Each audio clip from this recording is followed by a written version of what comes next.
While there's still no word on a cure for the virus, report suspicious activity in the call 911. I can give you every assurance, Mr. Rudy, that Gareth is ill and he's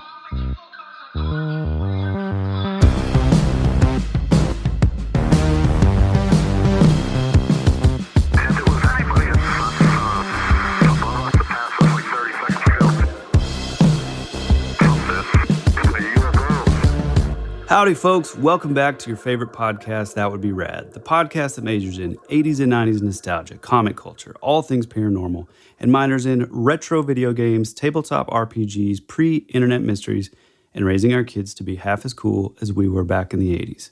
I'm your host, Tyler Bentz, and this is your other host, Woody Brown. Hey, pal. Hey, man. How we doing? Good, man. So last week we talked about... All right, dude. Okay. Listen. I know that we had a plan to do this elaborate thing, but since this past week was one of my favorite person on the planet's birthday, and that's Mr. Woody Brown. Yes, thank you. Happy 49th, my friend. Yeah, right. I thought, you know what? It's been a minute since we've caught up. I've kind of been going wild with soccer tournaments and my sister-in-law getting married, and, you know, a whole bunch of other stuff. I thought, why don't we just catch up? Because we really haven't done that in a minute, and I think it's time we did that.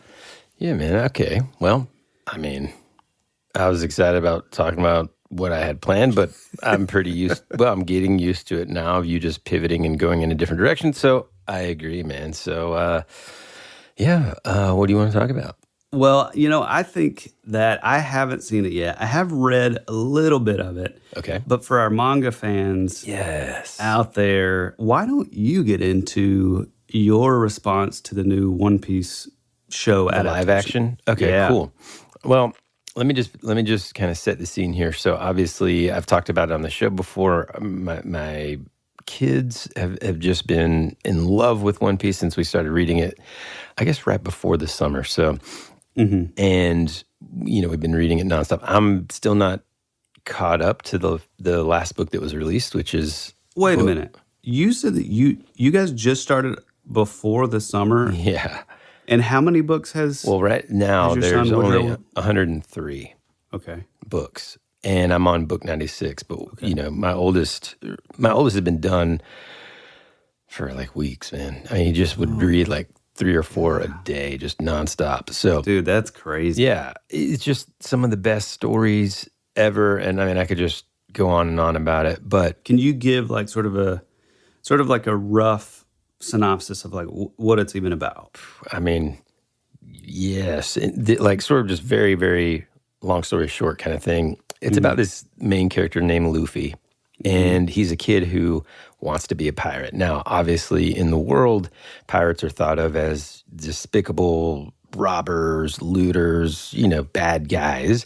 But this kid sees being a pirate as more of being going on an adventure, hunting for treasure that's somewhere, right? Not necessarily like stealing from someone else.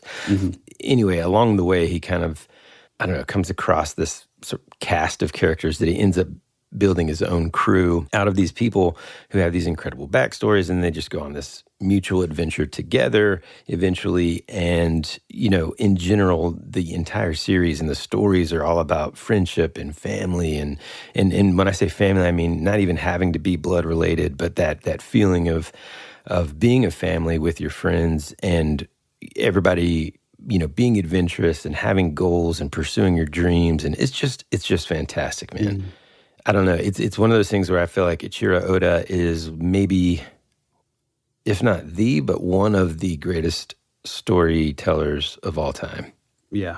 And so it's just, I promise you, I would not be reading it if I wasn't just instantly sort of captivated. I mean, it's like it's like a mix of Goonies and global folklore that he sprinkles in there. And you know that same sort of feeling you get when you watch Goonies? How they were obsessed with pirates and stuff too. It wasn't because, same with us when we were kids, it wasn't because like, oh, well, someday I want to be a pirate and grow up and like rape and pillage. It's more, hey, I want to go on these adventures together and we're out to sea and there's just like this grand, you know, idea. Anyway, that's the general sort of synopsis of what One Piece is all about. It's much more complex and stuff, and there's all kinds of stuff that happens. But that's just general, okay? I will say this. So in the books, there's not really, sometimes you have to kind of watch out for a lot of inappropriate things in manga just because, in the Western world, some of those jokes are deemed sort of, a little too racy, or sometimes it's just straight up nudity. Oh, yeah. In One Piece, the manga, every now and then there will be like a bad word, light, like hell or ass. Okay? Yeah, right. Which isn't... It's not too bad. Yeah. Yeah. In the anime, they boosted that to include words like bastard or like shit, and sometimes damn too. That came over to the live action. Yeah. So in other words, well, it's just so hard. First, let me give my overall review, which is I love it. Okay, good. But there are a couple of things where I'm like, oh man, I would have made a different choice. First off, I'm going to tell you, Tyler, but anybody listening with a kid younger than 10, I would say hold off or message me directly. I'll tell you exactly when to sort of like fast forward through it. Pivot, yeah. Because there's one part in the very first episode where this guy chops a bad guy literally like in half. His torso is just a punk, and it's just like, huh? And so that was a little much. Could have completely done without that scene.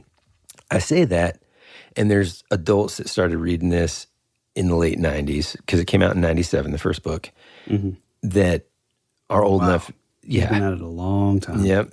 And in a lot of those anime fans are used to that kind of violence and stuff. So I think that so far is the sort of quote unquote worst thing.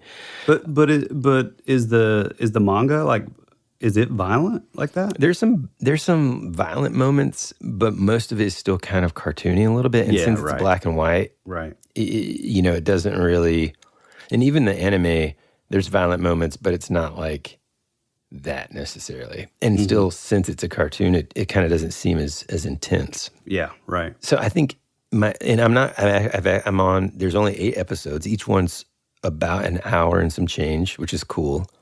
I'll say the amount of care and attention, and you can tell that they worked, everybody, from the set designers to the construction crew to every single person. It's one of those shows where you can tell every single detail, every aspect was very well taken care of. My curiosity is like, will people Anne started watching it and she enjoys it. It makes sense. I think. Oh, really? Yeah. Any gripes that I think people have are going to be more along the lines of like, that they kind of compressed a lot of stuff into these 8 episodes. But I think the way that they did it was really, really smart, because, the format of this versus what it originated in, right? Right. It originated in a weekly comic strip, if you will. Not really a comic strip, but, it's like a small chapter, 10 pages or something, maybe more. Yeah. That comes out every single week. And so you can kind of really, it's almost a necessity to kind of draw out a lot of detail and stuff like that. In a live action show, to connect to these characters emotionally, I think they did it great, because they show their backstory, and I don't know, man, it's awesome. But I wonder if people are going to appreciate it as much as I do, having just been immersed in this for the last 4 or 5 months. Yeah. Do you know how many episodes are supposed to be? No, I don't even know if on it's the show. So they released 8, and that's it. And so they released it all, so you can binge it. I'm on the 7th episode right now. Man. And my kids loved it. The whole first episode, we did this whole thing where it came out on a Thursday. I promised them that I would not watch it on my own until Friday night. We went to this new store in Georgia. There's one in New York that we went to, and it's called like Tezo Life or something. It's a Japanese store. They just opened one in Duluth, which is just north of Atlanta, for everybody not from Dude, from there's Georgia. that new manga store like in Brazelton that we got to check out. Yeah, we do need to check that one out. But this place has like food and stuff like that, because I wanted to get like just tons of Japanese snacks and stuff, and just make it like a big deal. And so we got all the snacks ready. It was like our night, and the whole time obviously we'd seen the live action trailer and stuff, but they did that really well too. They left a lot of stuff to be desired. And so when we were watching the first episode of the show, it was like, me and the kids just kept looking at each other like, oh, that's, oh man, dude, it was incredible. So it was a cool experience. Yeah. Do I wish they wouldn't cuss as much? Sure. Yeah. But I think it's amazing, man. It's really cool because there's still this sort of like fun aspect of it. There's a serious aspect of it. There's kind of like a darker, creepy aspect of it in certain parts with some of the villains. And then there's this overarching sort of theme of Luffy being like, it's impossible not to be inspired by this kid. And the casting, dude, I haven't even gotten there yet. Yeah. To me, spot on. Yeah, and I mean, you were saying that even just from like the trailer. Yeah. And I mean, the characters, like I thought Zoro, and in the manga, it's spelled Zolo. I've read that that's because that was Oda's way of like bypassing the copyright. Yeah. And so he wrote it, the English translation is Zolo, but it's pronounced Zoro in the anime and everything. So anyway, awesome. I thought he was a cool character before. Dude, jeez, he is just so bad at the bone, man. And it's so good, man. It's so good. I would just say the downside is that I wouldn't show it to your kids just yet. Mm-hmm.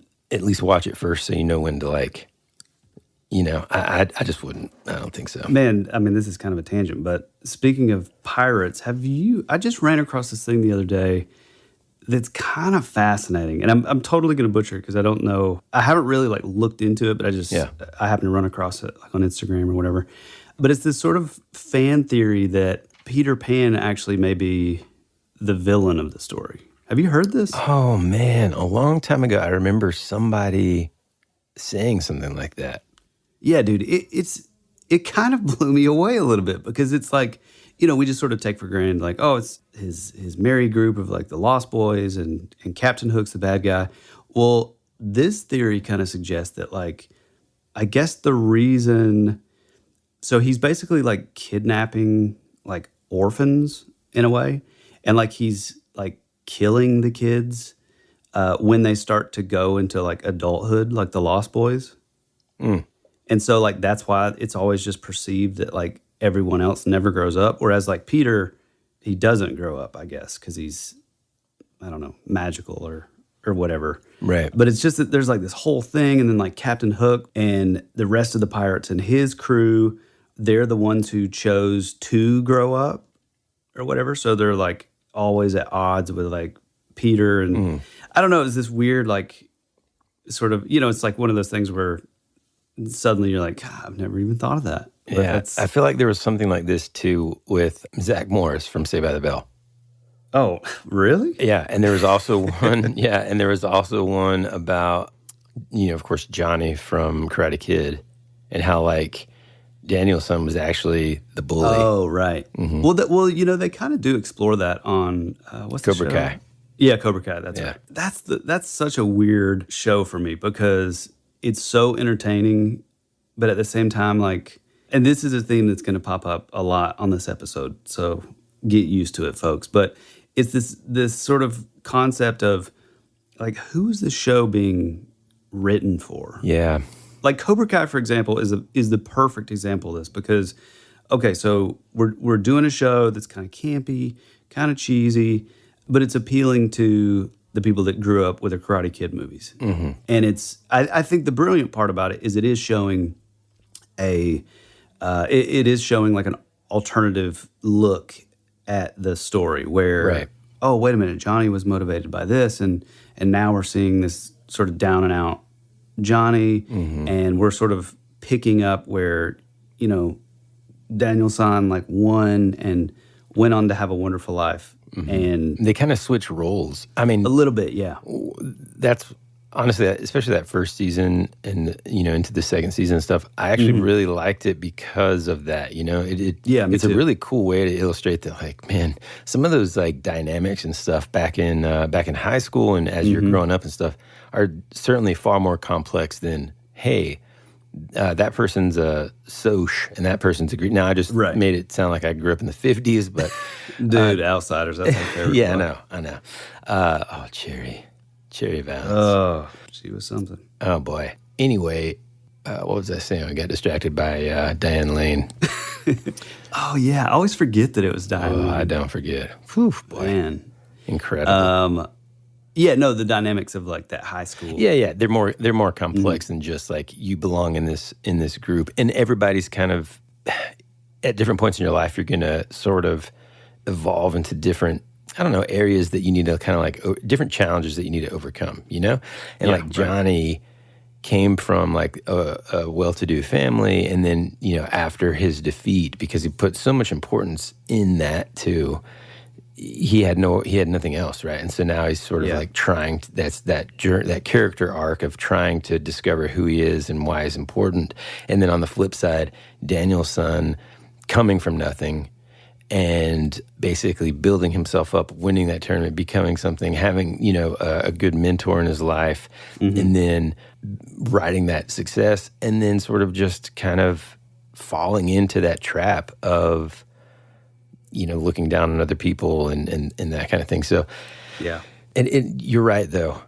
That is another thing that's kind of difficult. It's a difficult challenge, I think, for anybody making something such as One Piece or Cobra Kai, because you've got an audience of such a broad age range that you're trying to sort of please them all. But my question is always this, because I think this is where you were going with that like gripe about Cobra Kai. Mm-hmm. One of the reasons why it feels like they don't know who they're targeting or who they're appealing to is like you'll have this really heartfelt moment or whatever, and then all of a sudden it's just like this maybe like upper end of PG-13 either phrase or theme, and you're like, whoops, and so it's like I always wonder, are there really going to be that many adults that are like, man, this show is just too cheesy, no one said the word shit, right?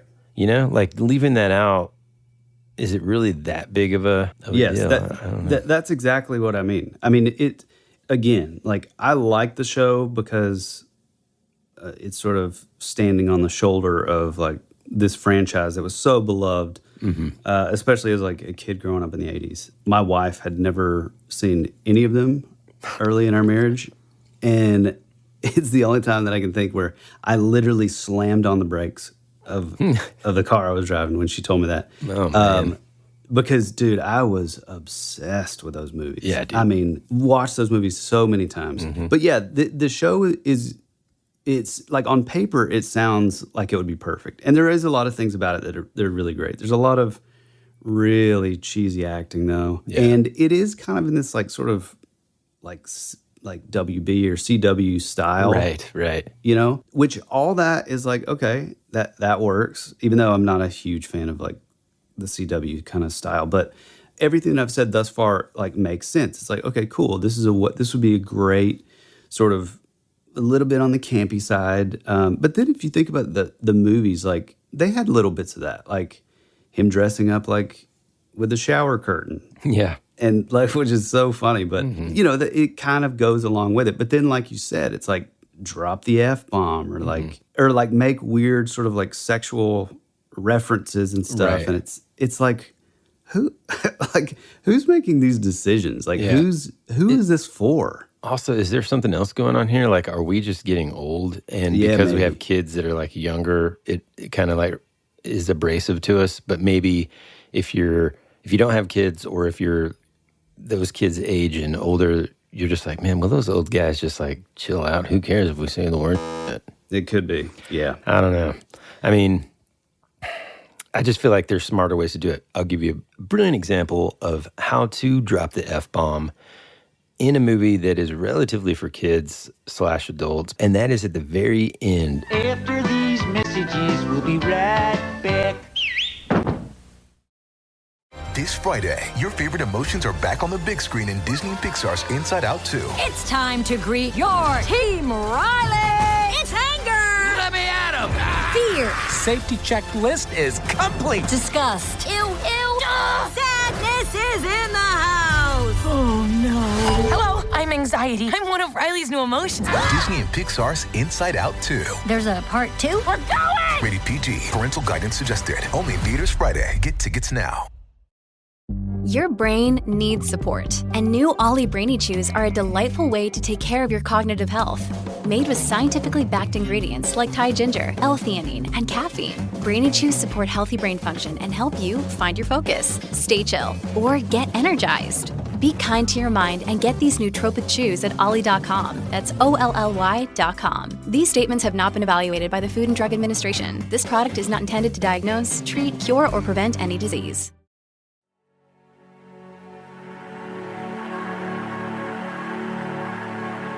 It's a pretty cool place if you're a Martian. Or a vampire. You think you really know what's happening around here, don't you? We're fighters for truth, justice, and the American way. Hey, this is Woody. And this is Tyler. And you're listening to That Would Be Rad. And now, back to our show.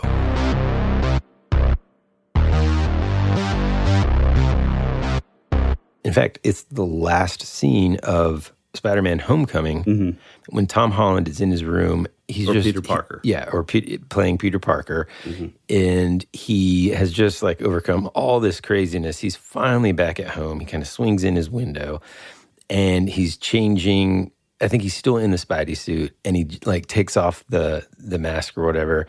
And then you see Aunt May, who's played by the lovely and big-time crush, Marissa Tomei, and she just says, "What the?" And then right at the second that her mouth forms the letter F, it cuts to credits and the Ramones, and it's like, dude, my son thought that was the funniest thing he'd ever seen, even to this day. And it's like, it conveys that word and the humor around it without having to actually say it. You know what I mean? Yeah. It's the same thing like even within the new Star Wars movies, when they say damn or hell, it's kind of like, is it necessary? I mean, I understand that they're like writing in today's sort of vernacular, I guess, but I just think there's smarter ways to do that without coming across as like a cheesy kids show or, you know. Yeah, but my thing is it's like, it is a cheesy kids show. Like, like, for all intents and purposes, it 100% is a CW show. Yeah. From the way it's You're shot. talking about Cobra Kai? Cobra Kai, yeah. So it's just so, like, jarring. I mean, it's kind of, I think also, like, because it is so reminiscent of, like, the CW, it's like, it would be like if you were watching Smallville or, what was the other big one? Like, I guess Arrow and that kind of stuff. And then all of a sudden you just out of nowhere, you hear, like, and it's like, God. Yeah, even then, that just kind of, it startled me. That was my point, yeah.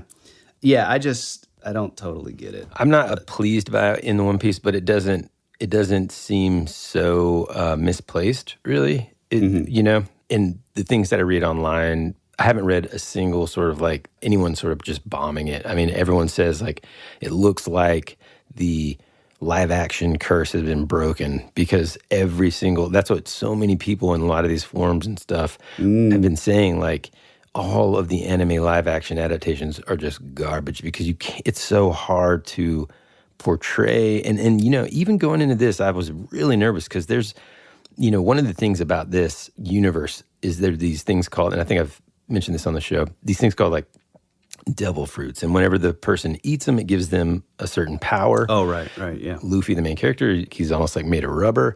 There's other people that can do all kinds of different stuff, and I was wondering, like, how are they going to do that visually? I thought they.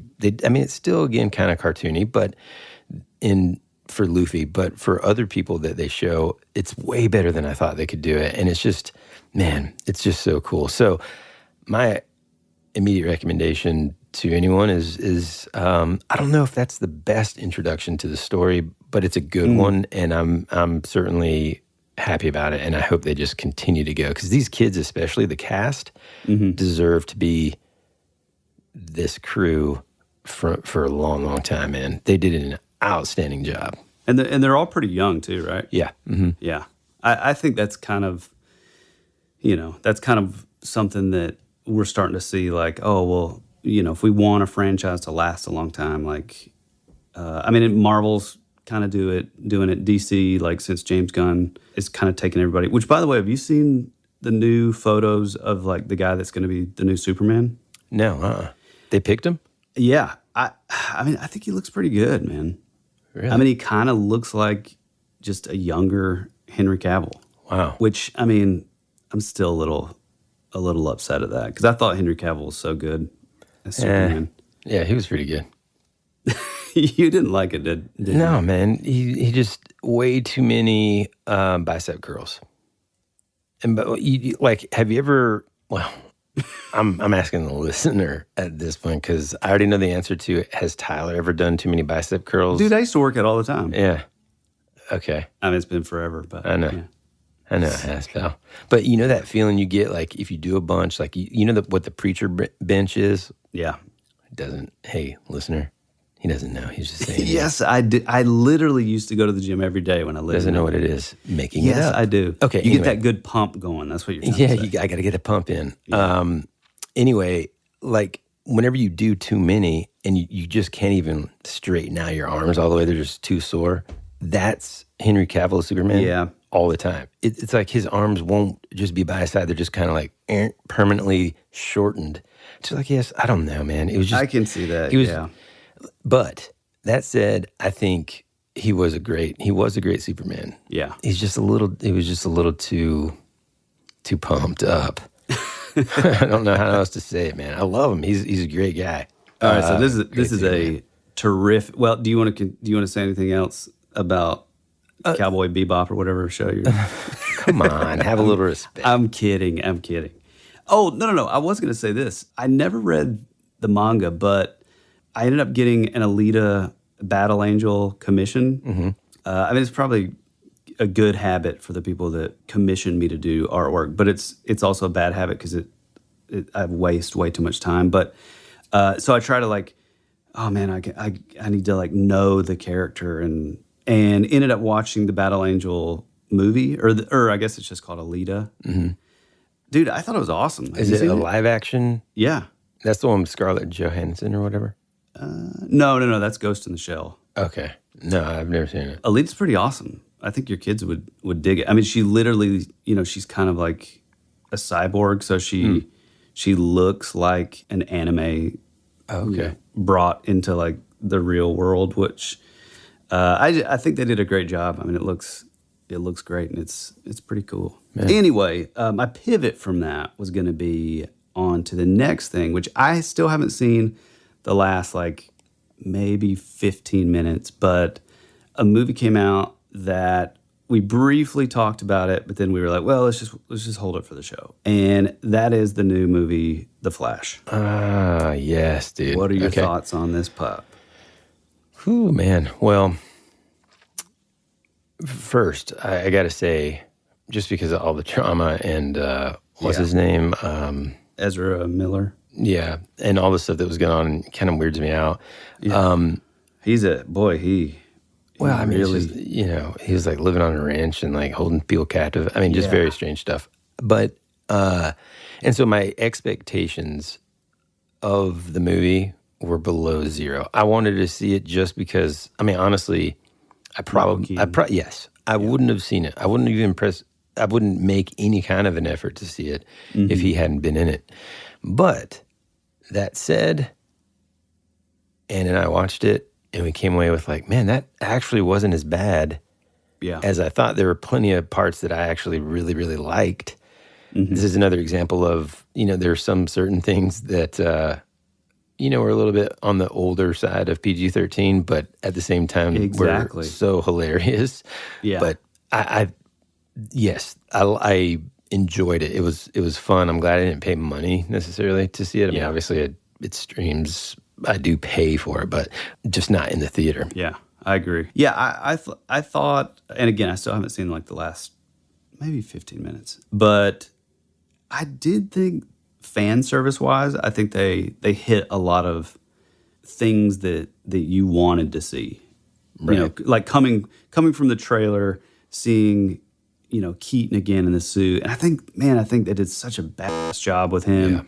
unlike the way they sort of treated the Batman character in Justice League. And we've talked about that before. I mean, I still think the Snyder Cut is actually pretty awesome. The original one, the guy that did Buffy and Avengers, Joss Whedon. Yeah. I walked away so disappointed with that movie. But to me, the Snyder Cut, I kind of want to rewatch both of them. I feel like I just don't like a lot of the one thing about DC is like it lives in this like realm of extremes. It's either like extremely like glossy and like plasticky, colorful, like oversaturated stuff, or it's like Joker, super dark, like really, almost like Suicide Squad, ultra realistic and stuff. And I kind of want it to be somewhere in the middle. I liked the Snyder Cut in a lot of ways better. I liked Whedon's version better. Music choices. Well, I was going to say, there's one thing that I think is better, and that's the White Stripes song. Dude, I mean, seriously, that scene specifically was almost like lost in terms of like how freaking bad to the bone it was in the first movie versus the second one.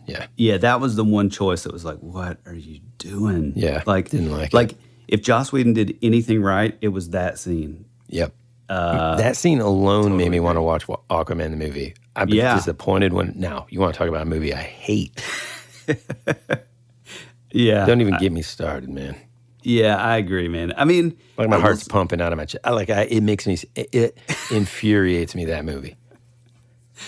Oh, yeah. Here I thought I was going to have a good day. It's been my week. It's been my birthday this week. I ruined your birthday. And now I'm just pissed. No, but back to The Flash. I think there's so many things that they just killed it, and we'll get into it. But first off, I do have to say, and a lot of folks may not know any of this kind of stuff. So for the folks that do know it, you're rolling your eyes. But a lot of people don't. They think of okay, a movie is made. It's like a big time film studio, especially with a movie like The Flash or like a comic book property. They use this instrument. They call it a camera. And how deep are we getting here, pal? No. I'm just going to say a movie is made. No, listen. A lot of people just think this film studio makes this. They handle all the special effects. They handle all the actors. But in reality, it's like these, especially these massive, big budget movies like The Flash. A lot of the special effects are sort of farmed out to smaller studios, and so that's why sometimes even in Marvel movies, which I think they do a lot better job. To me, DC has dropped the ball so many times when it comes to their CGI effects and stuff. But with, like I said, even with the Marvel movies, it'll be amazing, amazing, amazing. And then there will be a scene where it's the mouth flap on Thanos is so bad. And you're like, what happened? What? When? It seems like you have something specific in mind. No, I can see it in my head, but I can't remember. I can't think of in particular. But it's because these movies are so big and that kind of stuff takes so long to create that they farm out to these little mini studios. A lot of them are overseas because it's just the way it is. It's cheaper. Yeah. The labor's cheaper. And so... then it's this is our deadline. We got to have everything by. So you have, and it's nobody's fault really. It's although, man, we don't have a. I mean, I guess it's just hard to do. And then once it's just kind of you remember that time we were in the mastering studio, we stayed up all night. Yeah. And then mixing and stuff. And then we get in there and we're just just print it. Dude, my ears were so shot. I couldn't. I couldn't maybe tell that's you. what. Maybe that's that. Maybe and that's the thing. You have these other studios that are, they're kind of bidding to get. So for example, say you and I have Midnight Radio Studios is we work on CGI stuff, and it's we're gonna undersell a bid so that we can get the bid to make a scene where he's, a montage where like in The Flash, for example, where it shows he's looking at the multiverse, which I thought looked kind of dumb. Yeah. I didn't. Well, okay, hold on. That concept was amazing. That's what I was going to say. Cool and I don't want to like spoiler stuff, but like some of the cameos were incredible. But then like, yes, there was like sort of a missed opportunity in terms of the CGI. It was just kind of like, oh God. I mean, to me, like, well, so what I was saying is like, we're going to like undershoot. So, which means we're not making what we should make, but we're doing that so that we get our foot in the door. And now our names or our studio is in like a big feature film, and that lets us do more and more and more. Well, we're working ourselves to the bone because there's like a deadline, and it's like that. It's like, well, that's like the best that we could possibly do in the time that we had. Yeah. And so you have like a bunch of different scenes that are totally different studios. You know, it's like like one studio would handle just the CGI around like his suit, the way like his head fits in the suit, which I thought was so bad. It was whose head? Just the Flash. I thought if you go back and focus, I mean, it's kind of like the same like this with Robert Downey Jr. when he's in the Iron Man suit when the mask like flips up. I see what you're saying. Yeah, and it's like it's typically pretty good. I'll tell you on the Iron Man front for since we're bashing the DC choices for whoever they have working on the CGI. Yeah, on the Marvel front, the one time that I was like, oh no, was in Avengers. In the Avengers, I don't remember which one it was. Maybe the last one, Endgame. Oh, really? Yeah, where it's like the girl power scene, but like it flips up and Gwyneth Paltrow's mask pops up. Yeah, and it's like, oh man, they didn't do that good at all. Well, it's even worse than that one is like the original Avengers when it's showing from like the point of view of Loki, and he's like opening his after he's just been like beaten like a rag doll by Hulk, which was a great scene. But then you see the camera angle like from his view, and it's looking up at the Avengers like Tony's face, and like I think the Hulk was really bad. I need to go back and watch. Yeah, it's awful, but it's kind of that same thing. It's like the way they're clearly not wearing that whole suit thing. So there's like this integration between like practical, like his real face, and then the suit, and like, man, it's always so disappointing because it seems like, and again, this is my own ignorance sort of chiming in here, but it seems like that practicality, meaning like, why not just have, maybe it's just too bulky, I guess. Why not just have a helmet that opens, man? Well, I mean, they sell them at Target. Yeah. I mean, the thing that's weird, though, is like this movie, every single scene that you see his face in the suit, like it's just like... It's also whenever he's alongside the other Barry. Oh, it's Did you notice that? It's like, man, you guys don't want to do the Back to the Future trick where you just like shoot half of the thing. It's almost like they're like, okay, we got maybe one or two takes with this kid before he just like tries to eat somebody. Goes off the rails. Let's just use the CGI. You know? Yeah. Yeah, I mean, it is pretty bad, man. And it's kind of a bummer because I think like the directing and stuff is pretty good. Yeah. Again, our theme pops up where it's like it's a confused. Yeah, it doesn't really know what it's trying to do, and I don't know why. Like it's like, okay, DC, this is your perfect chance to basically kind of do your Avengers. Not like as like a team per se, although it is kind of a team movie, really. But it's like, the suit is like pretty bright. Like people always talk about like the Avengers. They're like, they weren't afraid. They weren't trying to just be dark. They weren't afraid to like let it be like a comic book. Yeah. And this is your chance. And it's like, I let my oldest daughter Amelia watch it, and it's like, do we really need to hear like him say like 6 times in the movie? I will. I think he only says it once, but I will say he says that scene was hilarious. So I think maybe going back to what I said earlier is like, is it a thing because of where we are in life and how old our kids are? See, for me, my oldest is getting closer to the teen age, and it's like that scene, and he's a boy. That scene was hilarious. Yeah. So I think, I don't know. But, dude, I can't believe I forgot to talk about this. I will tell you one of my other favorite parts about this movie. Bruce Wayne, at the very beginning, I'm not Bruce Wayne, when he's Batman, okay, he's riding on that motorcycle. Let's talk about the color scheme of the costume, pal. Oh, it's awesome. It's like the old school gray and blue, man.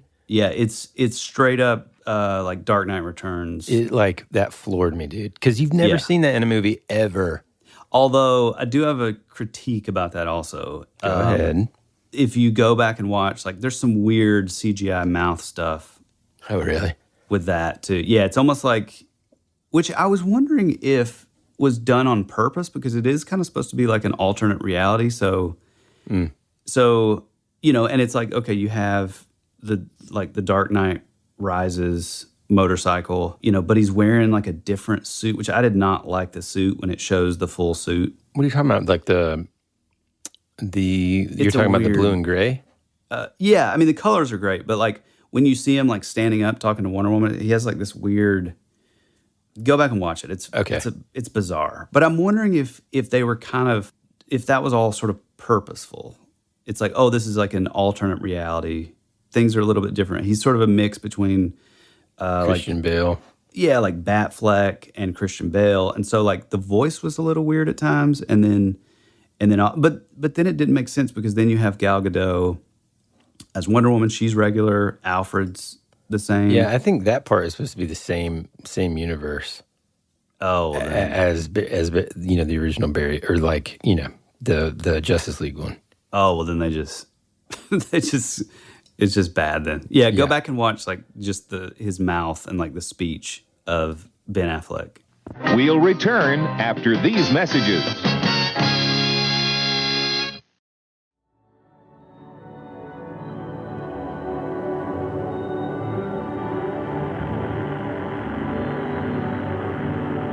There's something out there waiting for us. And it ain't no dead.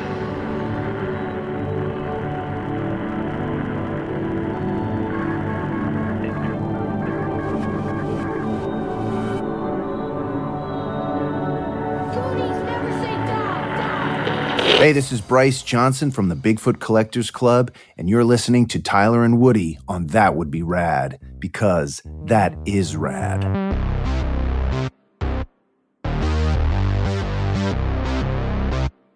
So I agree with you. It's a movie that doesn't really necessarily know what it's trying to accomplish, but if you kind of like break it down to just simplify it, it's like there's a kid who thinks he has the ability to potentially save his mom's life, to prevent something. So then there's a time travel aspect here, which of course, you know, I'm going to love. Oh, yeah. But like the dialogue and interactions and those themes that are repeated throughout the movie where Barry, it's kind of cool because I think this movie really, in a way, shows more than ever the sort of mentor that Bruce is to Barry because Barry's dad's in jail, you know? Yeah. And so he gives him a little bit more direction. And there's some like powerful things he says about like, you know, our past is really what makes us who we are. And so you shouldn't, you know, or he says something like our scars are what make us who we are. I mean, it's something, you know, it's kind of cheesy comic booky stuff, but it is true awesome. Though, man. Like, and then the same thing whenever he meets the other Bruce Keaton, that same kind of theme is throughout. There's and let me just say this too before we get too far into it. Dude, Supergirl is so freaking bad at the bone. Yeah. Like, I want a Supergirl movie with her as Supergirl. She is freaking incredible, dude. Yeah, I thought, so when I first saw like the production stills originally, she had like this harness on and like these like fake abs under the suit. I mean, it looked so bad. I was just like, what are we doing? Like, what are we doing? But I think like the old school, like for our comic fans out there, like Elseworlds, that was a thing that DC did where they're like, oh, like Gotham by Gaslight, where it's like, okay, here's a Batman story where he's looking for like Jack the Ripper in Victorian England. It was a chance for them to kind of like go off the rails and do like, oh, maybe in an alternate universe, this happened, you know? Yeah. And I'm always a fan of that stuff. I think it's amazing. I mean, to be honest, it's kind of how they treated the Joker, the Joaquin Phoenix Joker movie. It's like there's no, you know, this doesn't fit in any like ongoing Batman canon kind of thing, but here's Joker in the 70s, and it was awesome. Yeah. And so I'm always like a huge fan of that. So at first I was like, oh God, why are we not just having like Superman? Because to me, like the sort of I don't know, your girl version of the heroes, like Supergirl. There's like, oh, now we have a Green Lantern girl. Like that's something that has been going on since like, the 50s. But there's a little cheesiness to it. It's like Spider-Woman.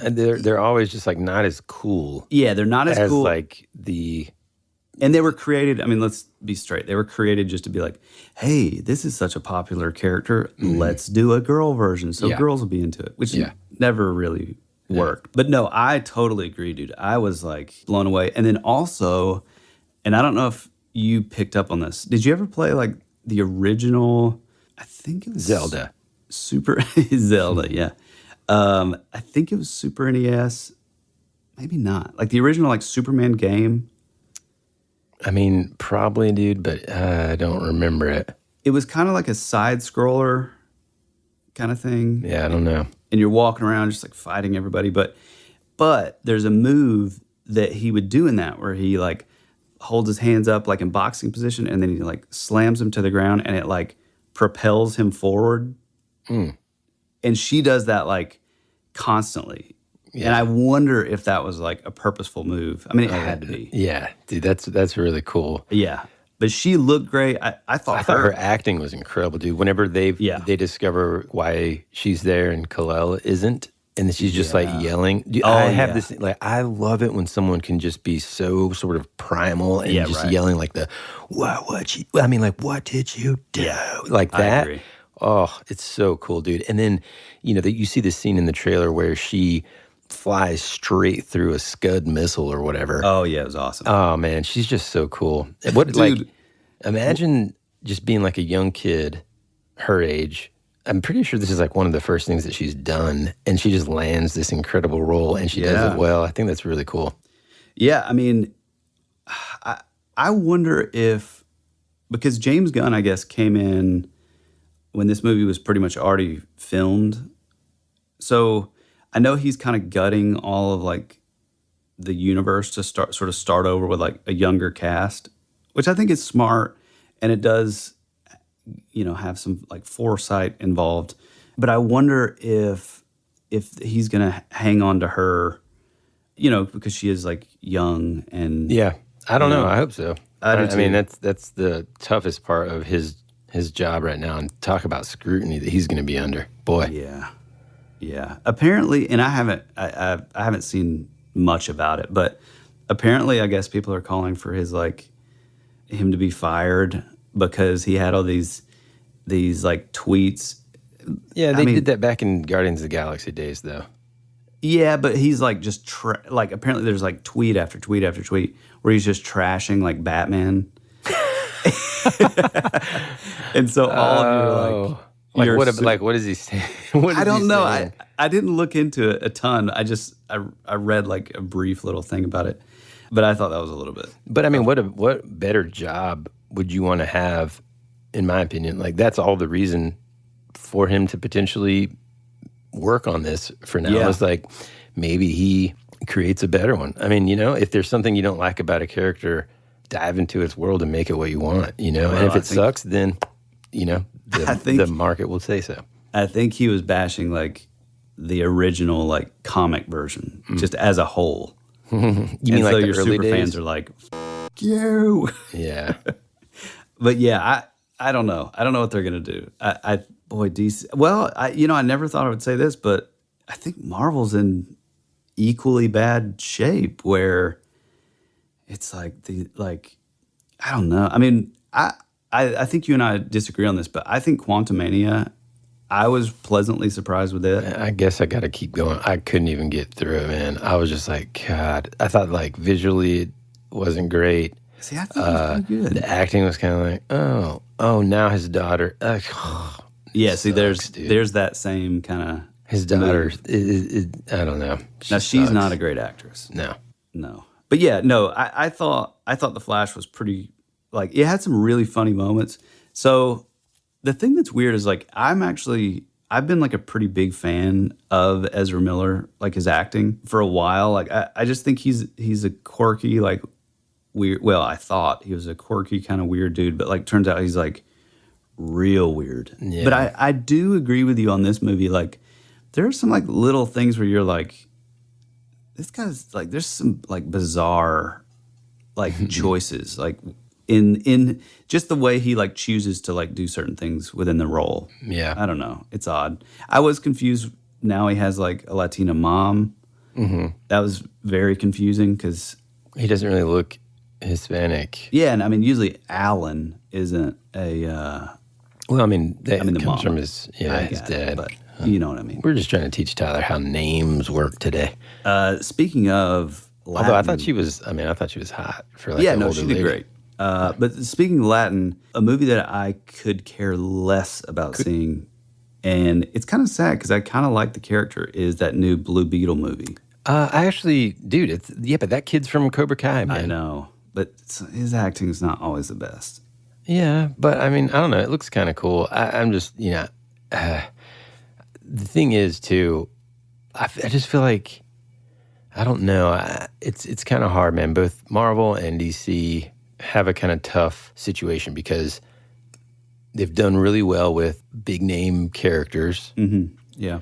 And what now, right? And so they're just kind of like, like pulling from, within the depths of the archive here and, or just remakes. And it's like, hey, I don't know. It's just tough. It's like on one hand, you want to just say, well, I'll just kind of give it a rest. Like I didn't really watch all of Loki. I should, but I'm just like exhausted by it. Dude, Loki's awesome, man. Same goes with Star Wars. I mean, Ahsoka's cool and I'm enjoying it, but like, is it really necessary? I mean, I started it, but I'm just so kind of fatigued by it all. Yeah. That I feel like there's sort of, now I will say, there's elements of Obi-Wan that I really liked, that show. There's elements of Ahsoka that I'm really digging. It's just, I don't know. Yeah. I don't know. I think that the way that I look at, I think the smartest thing that could be done at this point is, and I don't know, maybe they tried to do this with Blue Beetle. And again, I haven't seen it, so maybe I'm unfairly judging it, but God almighty, it looks. I mean, it certainly looks better than Quantumania. No way. Yes, dude. Go back and watch Quantumania. Dude, in that part in the trailer, whenever he does that like cool, almost anime move with that like sword thing, come on, that's amazing. Quantumania is like, oh, Dad. Crap. You're crazy.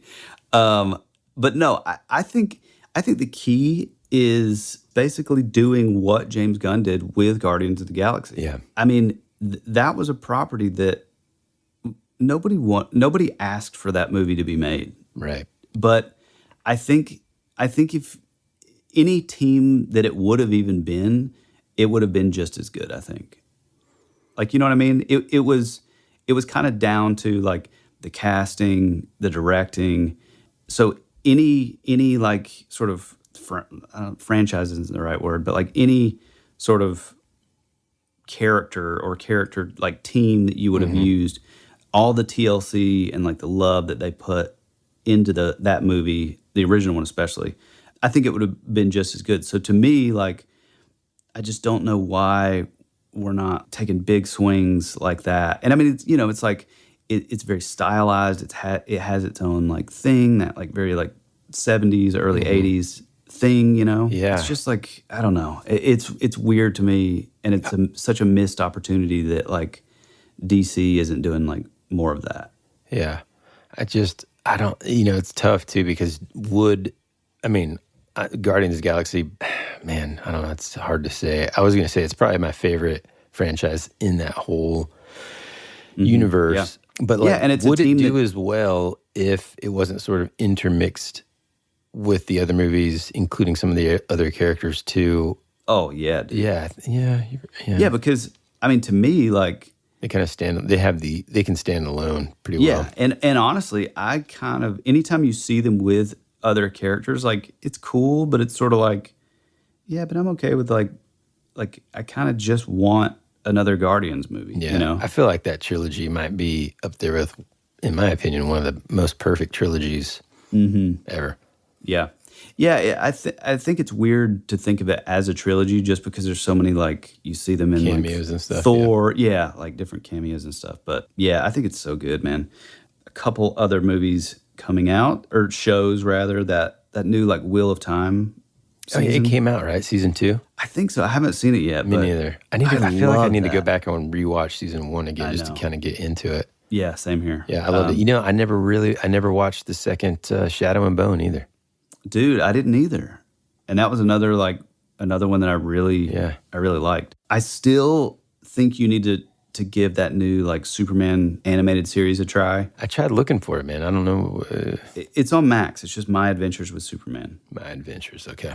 Yeah. And there's this other show on Max that I just happened to like stumble across, and it's called A Discovery of Witches. I've heard of that. I've heard of that, but I don't know anything about it. Good, dude. Is it like what? Like fantasy? It was like modern day. What like?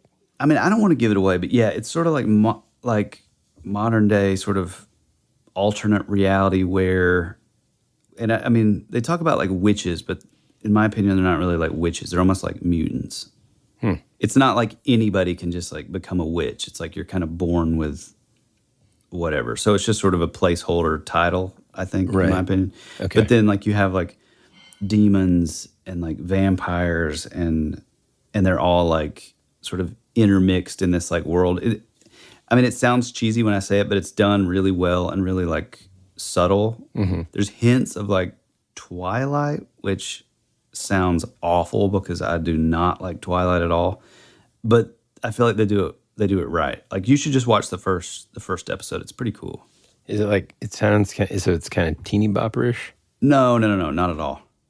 But just sort of the I don't want to say love interest, but just some of the sort of relational aspects of the show feel sort of like, oh, you're kind of doing a more grown-up version of, Twilight. Okay, so here's something that I want to talk to you about that I discovered, and I'm so fascinated with this, and I think it's so cool. And actually, oddly enough, speaking of like Twilight, there's a director that I ran across, and with movies like Border the Line, Hamlet 3, Master Vile's Midnight Shock Theater, Into the Rope, Delete Your Facebook. Do you recognize any of these movies?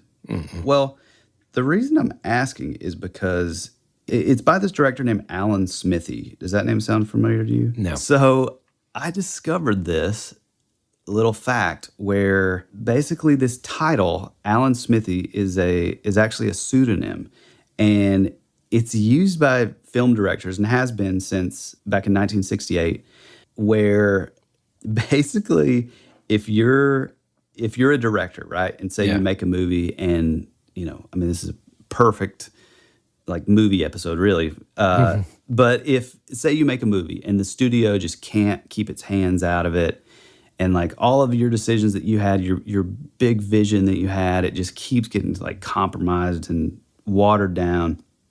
Basically, as a director, you would basically go in front of like a guild, the Directors Guild of America. You would go in front of a guild panel, and you would, if you could prove that their satisfaction, that like basically you weren't able to exercise your full creative control over a film, and if it went along with like all of the the guild rules, and you couldn't publicly talk about the circumstances, basically you could sign off on it and change your name to Alan Smithee.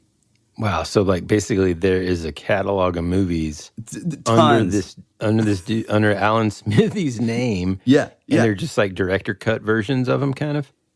No. Like we're talking like oddly enough, Rudy was actually one of them.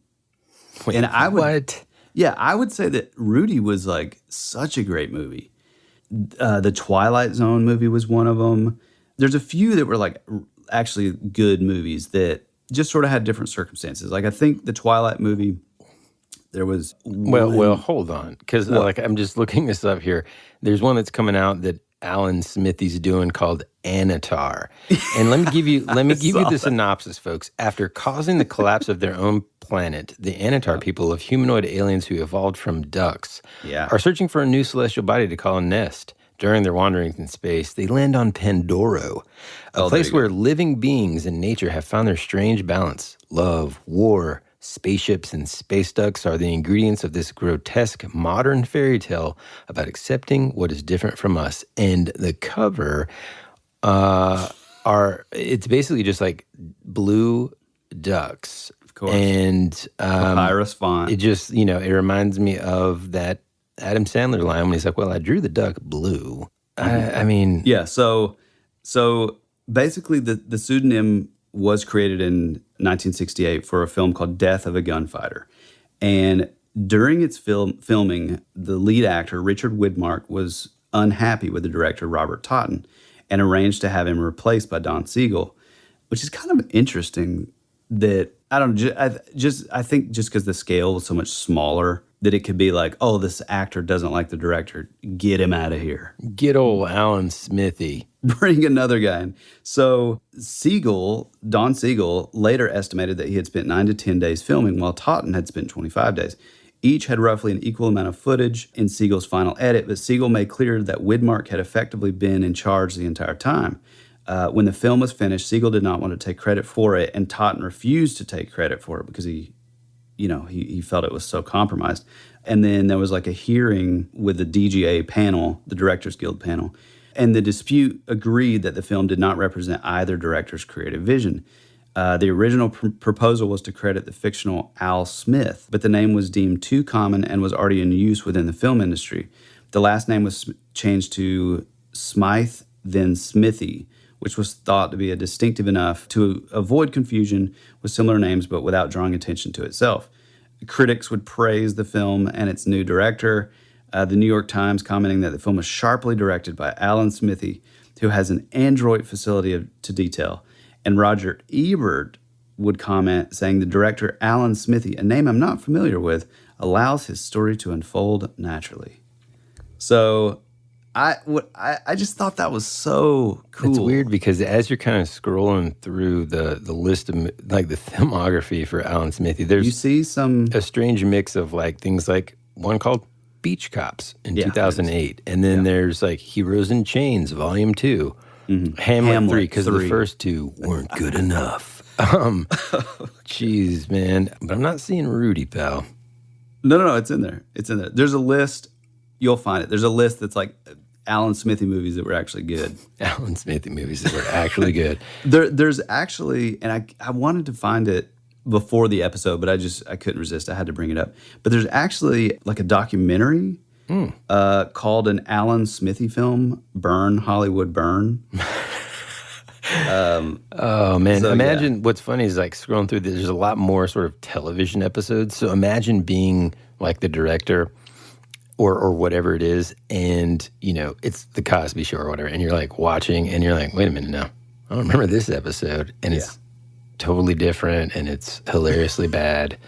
Yeah. Go for it, Alan Smithy. Wow, that's interesting. I guess that's who should have done the most recent, speaking of, superhero movies, Fantastic Four, The Bomb, from a couple years ago. Oh, God. Yeah, that would have been a perfect one. But yeah, what I was saying about the Twilight Zone movie, this is an interesting one because, all the other ones, for the most part, are very like, oh, there's a disagreement or somebody was replaced, that kind of thing. In the Twilight Zone movie, the second assistant director, Anderson House, used the pseudonym for the first segment, in which actor Vic Morrow and 2 children were killed in a helicopter accident during production. This represents a rare instance where the Alan Smithy credit was taken by an assistant director. Man. I thought that was pretty cool.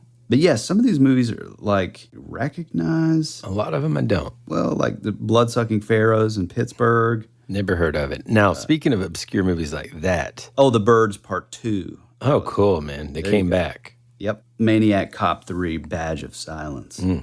Oh, Hellraiser Bloodline. Interesting. Speaking of obscure movies and stuff, dude, I discovered this treasure trove on YouTube of full movies that someone has uploaded of like really hard to find 80s horror movies that are just like either very difficult to find on VHS or whatever. They're definitely not streaming anywhere. Some of them are, some of them aren't. Anyway, I created a playlist that I'm happy to share with you and anyone listening. All you got to do is shoot us an email or send us a Instagram message or something, and I'll send you the link to the playlist I created of all these just random. One of them, so this is, again, in my eternal search for this movie that I've been searching for all my life. I actually watched one that I'd never seen before called, oh no, I just had it on the tip of my tongue. Oh, crap. I forget. But anyway, I like put that horror on movie? Yeah, from the 80s. Yeah.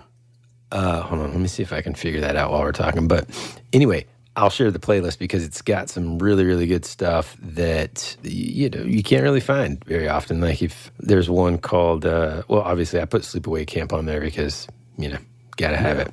But I mean, just a bunch that I had either never heard of or I remember seeing the cover, and it's just everything from early 80s to late 80s and early 90s. I mean, a bunch of like sort of cheap summer camp slasher stuff, that kind of thing.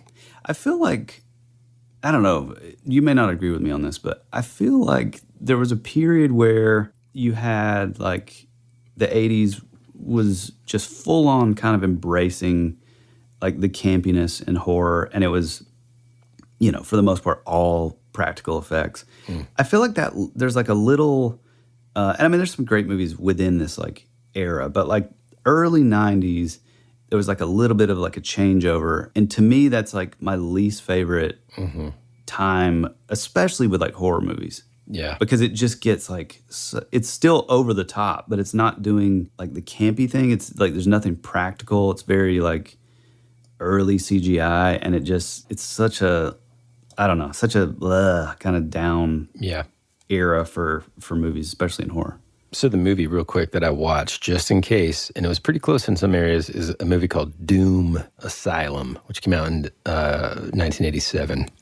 Anyway, so I got over like around, I think, 65 different full-length, obscure 80s and 90s movies on there. Anyway, it's worth just kind of having that list so that you can watch a bunch of random stuff that you never get a chance to. Some of it's so crappy. Some of it's interesting and strange concepts, man. Some of the stuff that they did back in the 80s. I can't believe sometimes the things that actually made it to film. I guess it was Alan Smithy. Dude, I would say there's at least one Alan Smithy movie in there. You're probably right. One thing that I want to kind of cover, I know we don't talk a ton about comics, but I figure, this episode is real random.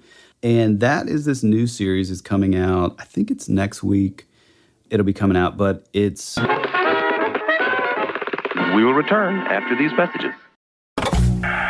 America's future can be determined by our dreams and our visions. It was very intense, bright light. For over 200 years, there have been reports of giant man-like creatures. From another dimension, another world, I don't know. The most intriguing mystery on the North American continent. This is Joshua Cutchin, and you're at my home for weirdness. That would be rad.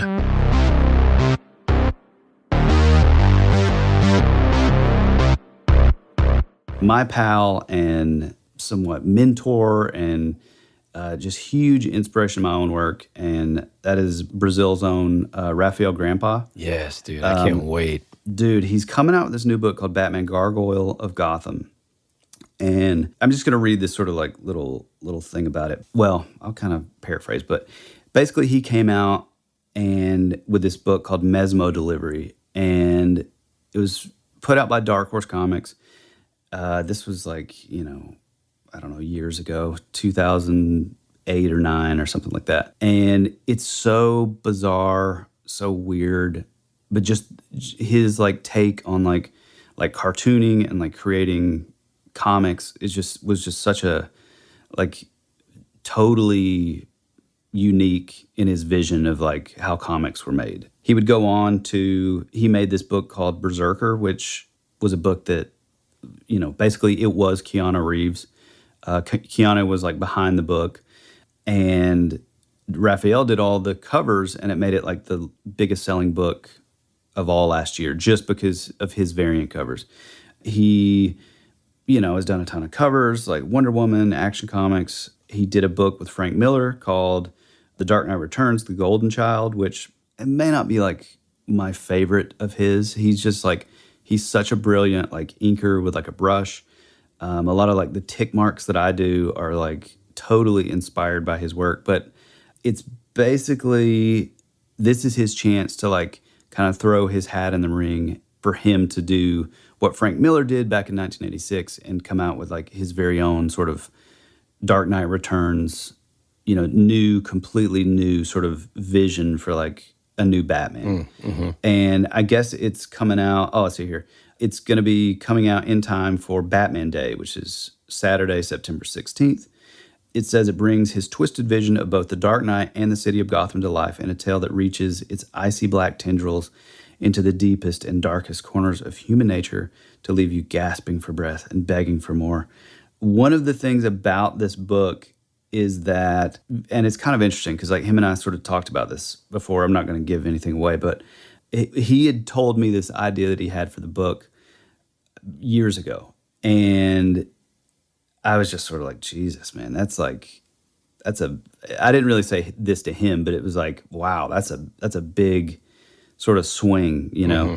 But I kind of think like we've seen Batman in every sort of incarnation through the years that I almost think you kind of have to do those things, Yeah. And I mean, I don't know, I guess specifically what you're referring to, but I think it's going to be really cool. Like, I mean, the artwork that I've seen so far, and I mean, obviously anything that he's done, it just, man, it looks incredible. Yeah. So listen to this, and this is immediately going to give you what I'm saying. This blurb says, in a Gotham City where every day feels darker and more irredeemable than the last, Batman makes a definitive choice to kill off the Bruce Wayne identity for good and embrace the cape and cowl full time. But though he knows the streets of Gotham, Batman will soon come to find that he hardly knows himself.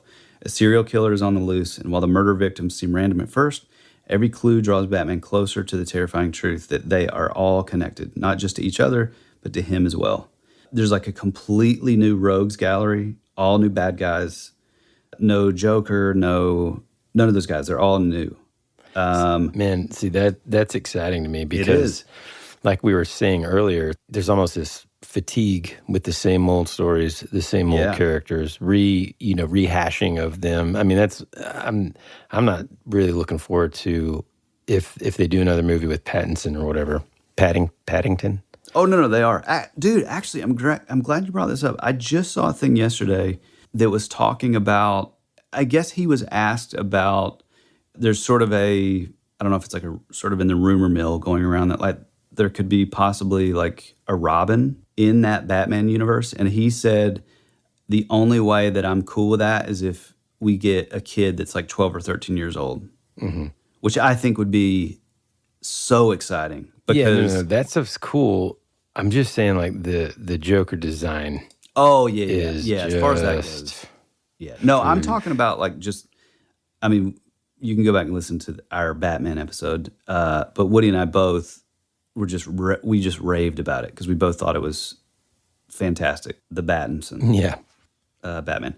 But I do think that it could be cool to introduce like finally like a kid Batman, in such like a dark setting. I mean, it reminds me of a kid Batman, or you mean? I mean, sorry, a kid Robin. It's why I love like The Dark Knight Returns so much, because you have the Robin is a girl, Carrie Kelly, and she's like a young kid, and like everything, including Batman and like all the villains and stuff, everything's so dark and gritty, and this sort of alternate universe, like where they're in like the Reagan era, like 80s.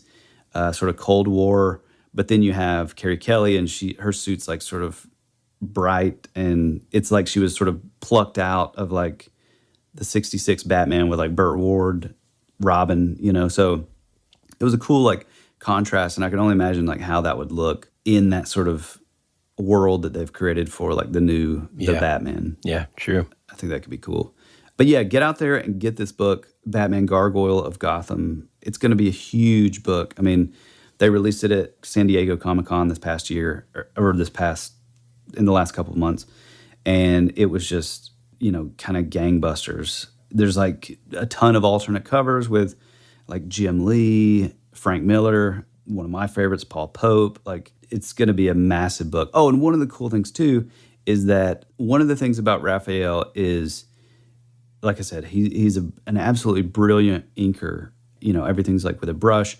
Well, he's moved over to doing everything now digitally, which is a little bit of a bummer for me. But I will say, like, I was a little disappointed on his work with like The Golden Child, like the Dark Knight Returns, The Golden Child that he did with Frank Miller, because it was none of it was brush, it was all pen. And, you could tell that he was trying to kind of like, because it was in the Dark Knight Returns sort of world, it was a Frank Miller written book. So like he was really leaning into that. It was a lot grittier and kind of messier. And so even though he's doing this new stuff like digitally, it has the feel of like his other stuff. So all that to say, everybody was like, well, where can we, your big art collectors and stuff was like, okay, this book's great, but where can I get just the inks only version, like the black and white version? Yeah. And that's like my biggest thing, that I will scour the earth to find those editions. And 9 times out of 10, they're either Italian, but most times the French editions. Mm-hmm. And so he did release, and actually you can still get it on Amazon. There's like a French version where it's like, it has like all the colored regular version, and then it has inks only with no words. So it's just like the high-res scans of like just what he did, like his inks. And so people were asking for that so much on this last book that he basically had DC agree, okay, well, I'll do this, but I want to release, at the same time that I release the first issue, I also want to release the noir edition that's all just in black and white.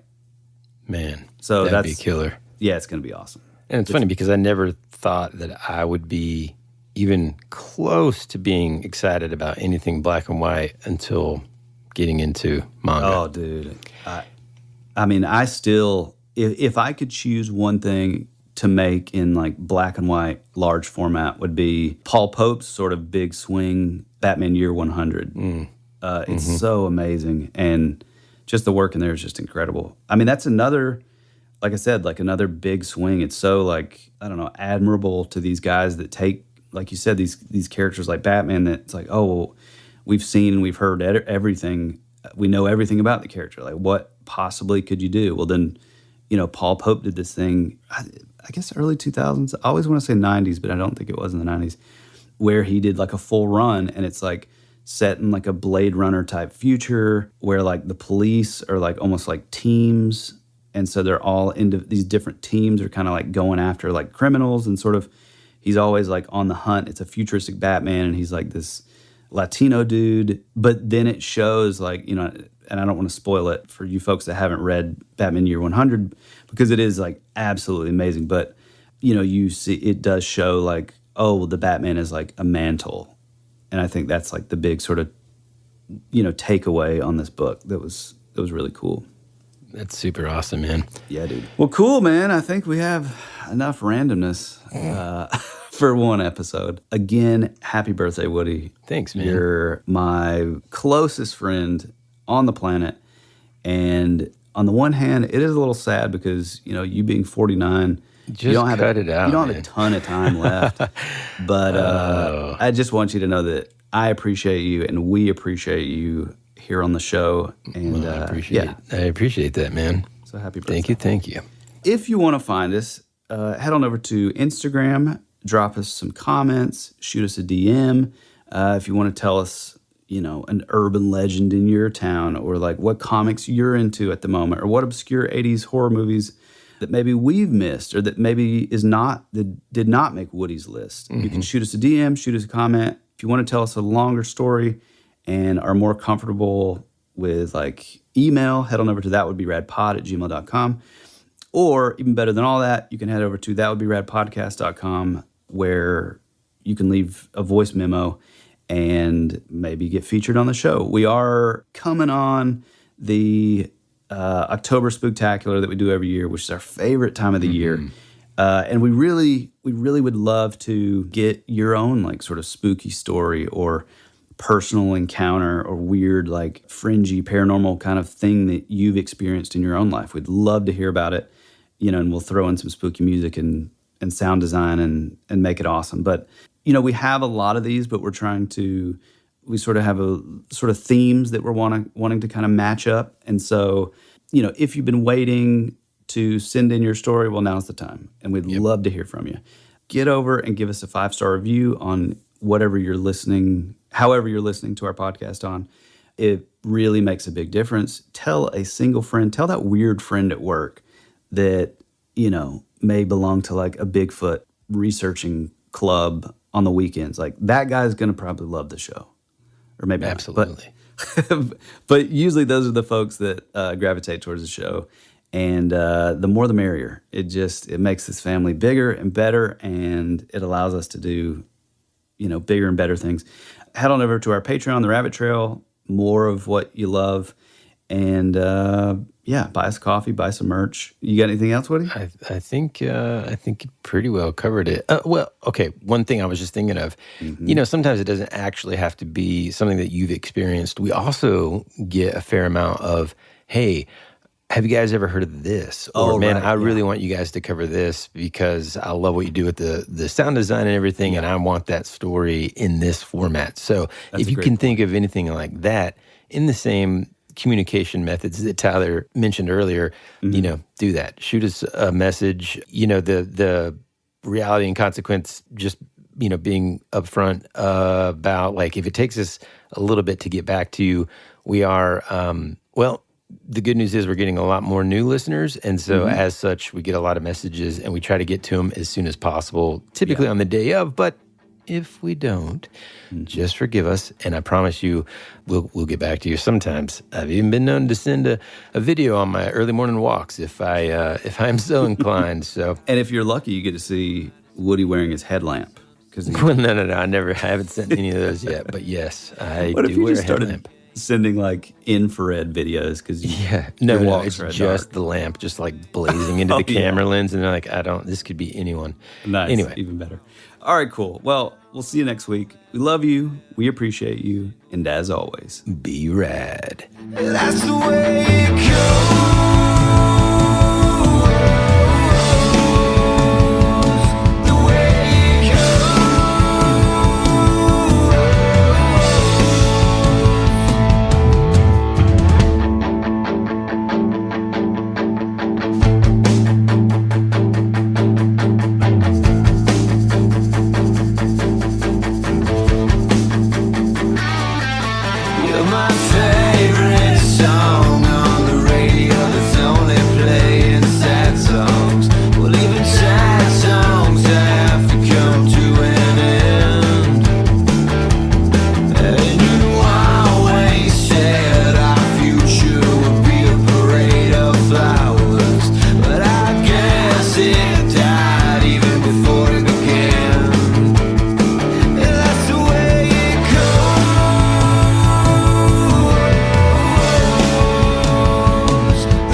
clouds in a time where I just needed some sunshine.